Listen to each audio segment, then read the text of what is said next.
अरे करोड़पति जीते खातिर दिमाग चाहिए, वो तो ना बढ़ते नहीं खे। 5वीं फेल, करोड़पति जीती है।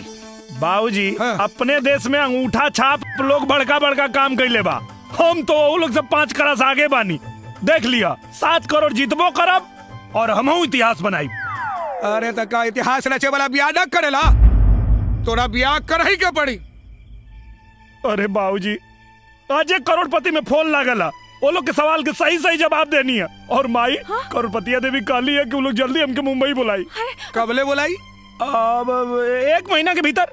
अगर 1 महीना के भीतर खबर ना आयल तब? हाँ तो ओकरे बाद जौन तू लोग कहबा हम कर ले। तो ठीक बा, तू बचल ना कि तू ब्याह करबा। हाँ ठीक बा, हम अरे ब्याह कर ऐसे ले। ना बेटा, तू अपने माई के सिर पे हाथ रख के बचल ना कि तू ब्याह करबा। देना कैसे देना बच्चा। वचन दे के फंस जाई तब